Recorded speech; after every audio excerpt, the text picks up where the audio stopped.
आज न्यायालयात आम्ही गंभीर स्वरूपाची एक तक्रार केली की आरोपींकडनं वेळोवेळी वेगवेगळ्या तारखांना वेगवेगळे अर्ज दाखल करून या खटल्याची सुनावणी लांबवण्याचे पद्धतशीर प्रयत्न सुरू आहेत याकडेही न्यायालयाचे लक्ष वेधलं।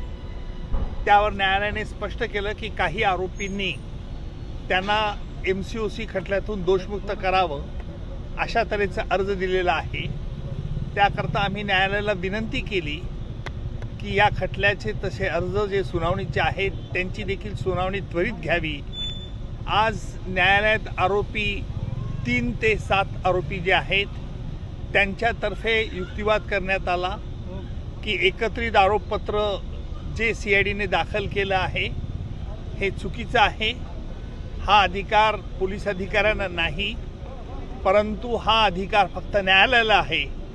यावरती आम्ही मुंबई उच्च न्यायालयाचा कोल्हापूरच्या अंजनाबाई गावित खटल्याचा निकाल आधार म्हणून न्यायालयाला दिला आणि न्यायालयाची तरतुदीकडे आम्ही न्यायालयाचं लक्ष वेधलं। त्यावरती न्यायालयाने 3 ते 7 आरोपींचा दोषमुक्तीचा अर्ज MCOC मधला याची तारीख 24 तारखेला त्यांनी ठेवलेली आहे। वाल्मिक कराड यांनी हायकोर्टामध्ये अपील केलेलं आहे। आज वाल्मिक कराडच्या वकिलांनी न्यायालयात प्रतिपादन केलं की त्याने उच्च न्यायालयामध्ये या न्यायालयाच्या निकालाला आव्हान दिलेलं आहे आणि त्याकरता आम्ही सांगितलं की उच्च न्यायालयाने यांना कुठेही स्टे दिलेला नाही, म्हणून त्याच्याविरुद्ध देखील लवकर आरोपी निश्चित करणं जरुरीचं आहे।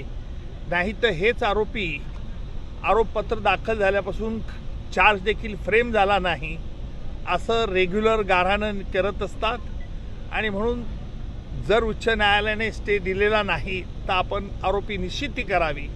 त्यावरती न्यायालयाने स्पष्ट केलं की अगोदर ह्या आरोपी जे 3 ते 7 आहेत त्या संदर्भातला निर्णय 24 तारखेला दिल्यानंतर पुढे त्याची सुनावणी होईल। न्यायालयासमोर आपण चार्ज फ्रेम करण्याची मागणी केली आणि त्याचबरोबर हा खटला जो आहे तो स्लो सुरू आहे असं तुमचं म्हणणं आहे। कोणत्या भाषेत बोललो मी माझा? सर, खंडपीठाने नोटीस देखील दिलेली आहे शासनाला, ती नेमकी काय सर आणि त्याच्यावर काय तुम्ही म्हणणं मांडलंय? औरंगाबाद उच्च न्यायालयाने नोटीस दिलेली नाही, फक्त सरकारला त्यांचं म्हणणं वाल्मिक कराडच्या अर्जावरती त्याची सुनावणी 19 तारखेला मुंबई उच्च न्यायालयाच्या औरंगाबाद खंडपीठापुढे आहे।